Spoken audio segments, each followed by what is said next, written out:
Hello everybody. Today we talk about High Renaissance architecture. This is the module 6 of paper 2.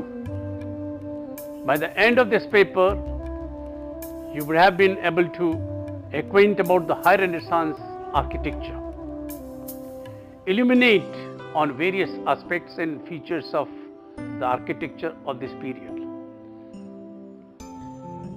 We shall look at the following things in this module. Introduction, general features. Donato Bramante 1444 to 11 March 1514. Basilica of St. Peter. Antonio the Singulo the Younger 1485 to 1546. Villas. Introduction. High Renaissance architecture first appeared in Rome in the work of Bramante at the beginning of the 16th century. The period was a very brief one, centered almost exclusively in the city at Rome. It ended with political and religious tensions that shook Europe during the third decade of century, culminating in the disastrous sack of Rome in 1577 and the siege of Florence in 1529. It encouraged the use of classical forms and ornament in architecture, such as the column and the round arch, the tunnel vault, and the dome.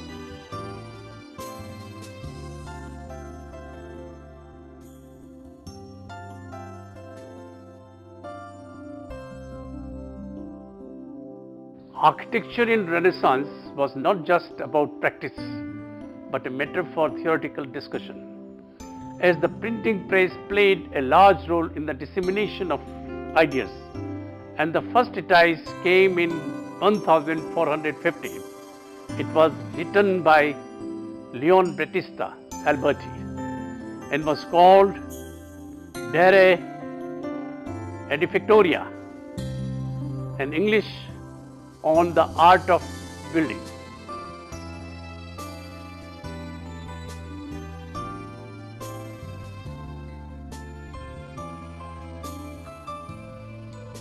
Later, Sebastiano Serralio 1475 to 1554 produced general rules of architecture in 1537.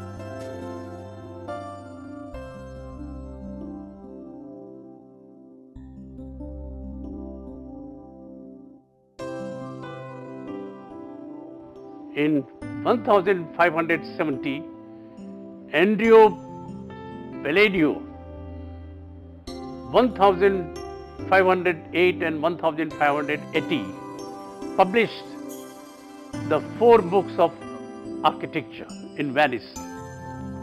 This book was widely printed and responsible to a great degree for spreading the ideas of Renaissance through Europe.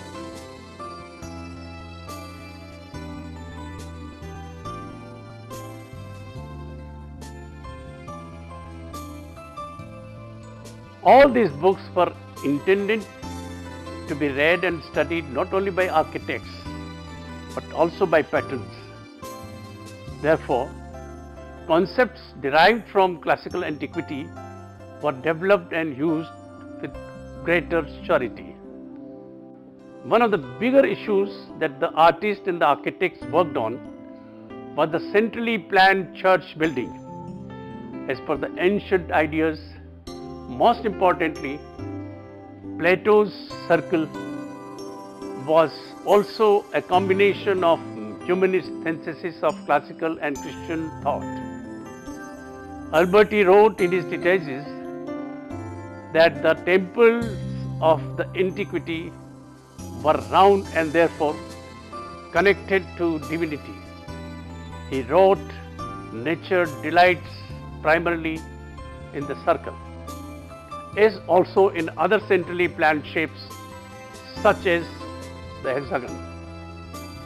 Vitruvius was also followed here in relating architectural harmony to human symmetry. Temples, according to Vitruvius, required symmetry proportion in order to achieve the proper relation between parts that is found in a well-shaped man. Thus, the circular structure of the church is the navel of ideal city. The rectangular building surrounding it differ in size and type, but all have the symmetrical, geometrical quality that is a feature of Renaissance architecture. General features. The architects of Renaissance rejected the intricate and vertical Gothic style in favor of Classicism, especially Roman Classicism, which was characterized by simplicity and balance and also proportions. One of the biggest influence was that they traveled to and observed ancient Roman ruins in greater detail. Renaissance architecture tends to feature planar classicism, that is flat classicism. The walls of Renaissance building, both exterior and interior, of minor physical depth, such that they include minimally on the two-dimensional appearance of the walls. They serve as classical veneer. External walls were generally constructed of brick, rendered or faced with stone in highly finished ashlar masonry, laid in straight courses. The corners of buildings are often emphasized by rusticated quains. Internal walls are smoothly plastered and surfaced with lime wash. For formal spaces, internal surfaces are decorated with frescoes. The foremost Renaissance building types were the church, palazzo, urban mansion and villa, country mansion, plan. The plans of the Renaissance building have a square, symmetrical appearance in which proportions are usually based on a module. Within a church, the module is often the width of an ascent. The first building to demonstrate this was St. Andrea in Mantua by Alberti.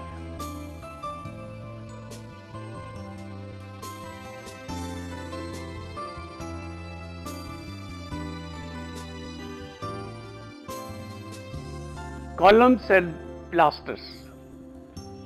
The Roman orders and columns are used Tuscan, Doric, Ionic, Corinthian and composite.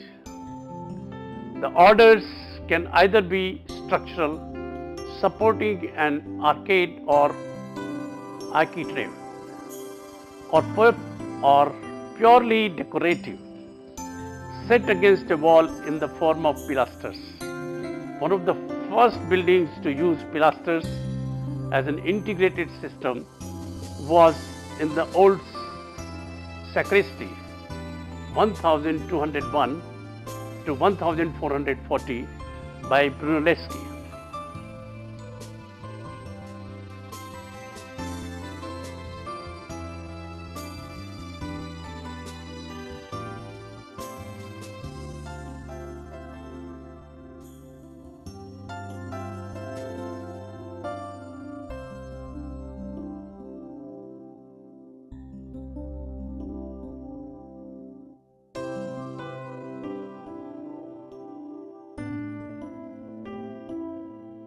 Domes. The dome is used frequently, both as a very large structural feature that is visible from the exterior, and also as a means of roofing smaller spaces where they are only visible internally.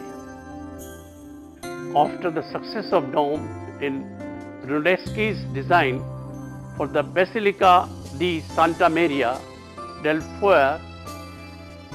Fiore and its use in Bramante's plan for St. Peter's Basilica 1506 in Rome, the dome became an indispensable element in church architecture, and later even for secular architecture such as Palladio's Villa Rotonda.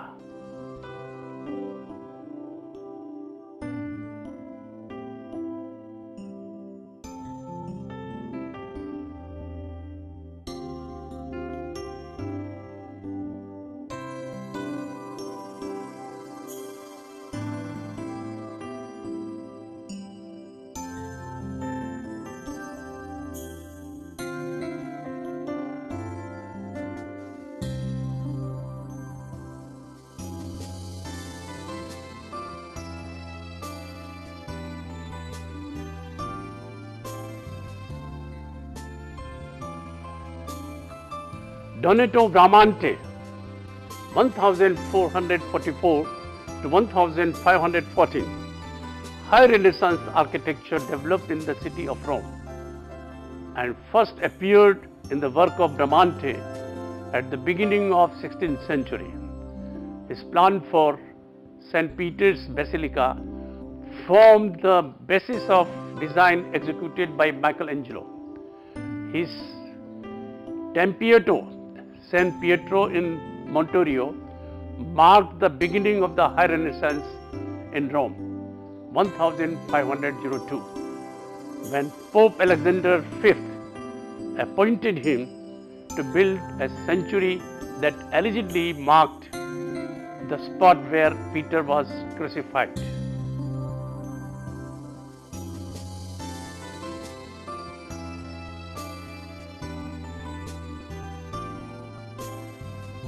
Born of a family of well-to-do farmers, very little is known about his life before 1477. He probably worked as an assistant to Francesca in Urbino as a painter and was influenced by the works of Alberti Brunelleschi, Mantegna and others. It is also said that he might have been a planner, designer and a painter of architectural perspectives, but that was modified by other artists who inserted their own paintings or changed during the construction phases. He then moved to Milan in 1477. His first was the Church of Santa Maria, Fresco and Settario, 1482 to 6 in Milan. And here the space was limited and Bramante made a theatrical apse in bas relief, combining the painterly arts of perspectives with Roman details. There is an octagonal sacristy surmounted by a dome. The choir was painted in perspective to give an illusion of a much larger space. Based on his religionistic perspective, his other works in Milan included Cloisters of St. Ambrogio, Milan 1497 to 1498. Some other constructions in Pavia and possibly Legnano, Cathedral of Pavia, Casa Penigarola in Milan, fragments in the Brera, Milan, Casa Fontana, later called Silvestri in Milan, Pisa of Vigevano. Bramante's perspective in Milan was of fundamental importance for the later artistic developments in that city. When he came to Rome in 1499, he found a very conducive environment to execute his ideas. He was already friends with Da Vinci and studied his works along with Brunelleschi in a greater detail in Rome. There was an amazing change in Bramante's work as he became the exemplar of High Renaissance style and lost his Lombard early Renaissance qualities. The Tempietto 1502 or small chapel next to San Pietro in Montorio typifies his new style. Erected on the supposed site of the martyrdom of St. Peter, the Tempietto is circular in plan with a colonnado of 16 Doric peristyle columns corresponding to a circular in plan. With a colonnado of 16 Doric peristyle columns corresponding to Vitruvius views that order must correspond to the god. Surrounding a small cella or enclosed interior sanctuary and supporting a Doric frieze and a balustrade above the peristyle is a drum surmounted by a ribbed hemispherical dome. Bramante's style became very clear. He treated the building as one massive block of stone with openings and spaces carved out of it, referred to as sculptured wall motif. The relatively small interior of Tempietto meant that very few people could enter it at once. So it was probably intended to be appreciated more from the outside. The present large finial and crowning ornament on the dome is of a later date and destroys some of the simplicity of the massing. Niches cut into the wall of the drum help to emphasize the solidity and strength of the whole, as does the heavy Doric order, of which Bramante was so fond. In contrast to Brunelleschi, who had a predilection for ornate Corinthian, the monument is very simple, harmonious and comprehensible. The Tempietto established Bramante as Rome's leading architect, a position from which he acted as Raphael's mentor. Basilica of St. Peter. In 1505, Bramante planned the new Basilica of St. Peter in Rome, his greatest work and one of the most ambitious building projects up to that date in the history of humankind. Bramante's design for the new St. Peter's was notable for its size, 550 feet long, making it the largest church in history. He also envisaged a large semicircular stepped dome above a relatively shallow drum.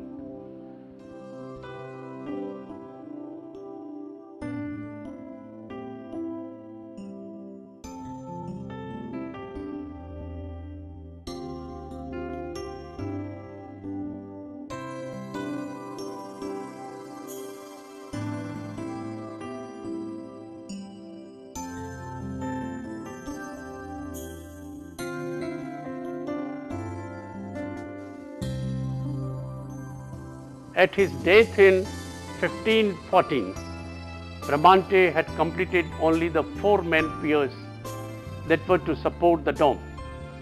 But these piers determined the manner in which later architects attempted the completion of the church in 1546.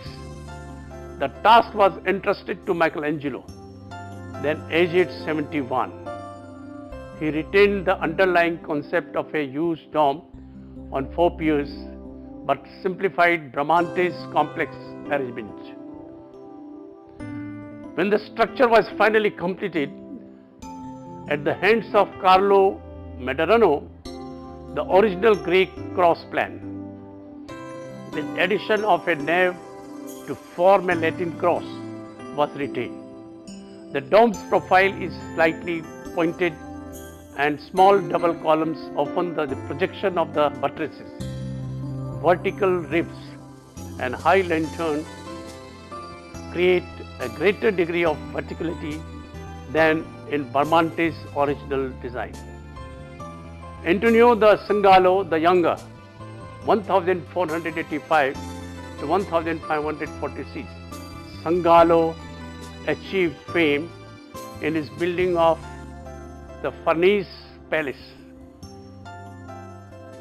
It follows the typical Renaissance palazzo layout, a 3-storied rectangular building with central courtyard.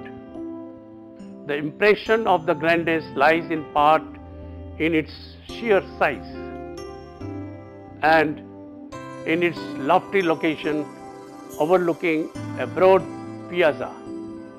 It is also a building of beautiful proportions, unusual for such a large and luxurious house of the date in having been built principally of a stuccoed brick rather than of stone. A Spartan majesty is achieved in the balanced height and breadth of the facade, the absence of vertical dividers, and the unadorned expanse of wall above each row of windows.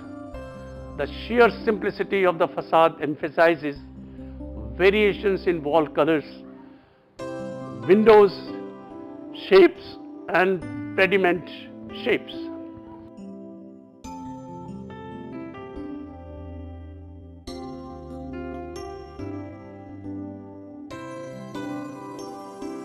Against the smooth pink washed walls, the stone quints of the corners, the massive rusticated portal, and the stately repetition of finely detailed windows give a powerful impact, setting a new standard of elegance in palace building. The upper of the 3 equally sized floors was added by Michelangelo. It is probably just as well that this impressive building is of brick. The travertine of its architectural details came not from a quarry but from Colosseum.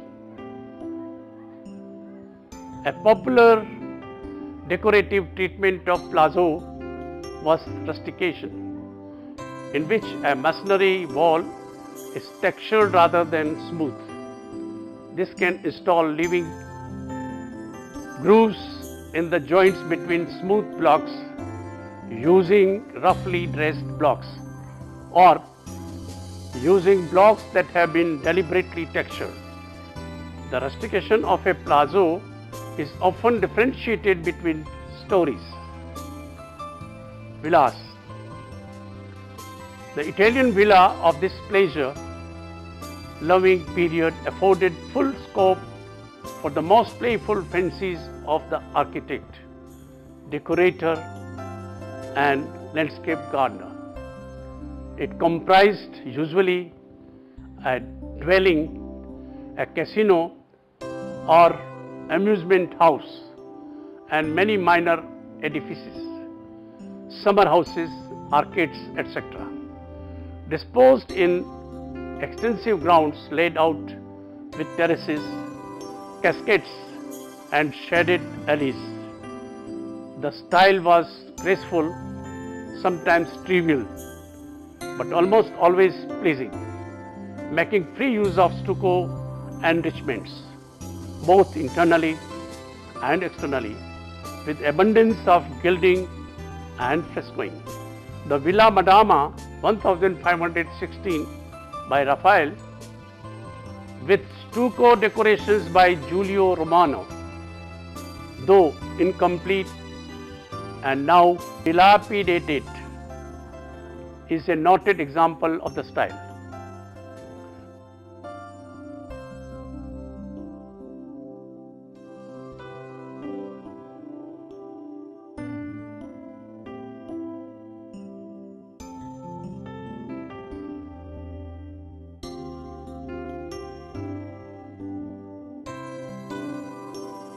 One of the most charming buildings of the period is Villa Farnesina, 1509 to 1511 at Rome, by Baldassare Peruzzi from Siena. Designed for the fabulously wealthy Sienese banker Agostino Chisi, the villa was scene of numerous elaborate banquets for the Pope and cardinals. A suburban villa, the Farnesina was planned in relation to the gardens around it, with two small wings projecting from the central block to flank the entrance loggia. Originally, another loggia opened at the side upon the gardens stretching to the bank of the Tiber. But this loggia was later walled in. Elevation appears as two stories comparted into equal base by Tuscan pilasters. The neat, reserved quality of the present building was originally lightened by painted fresco decoration over all the exterior walled surfaces. Thank you.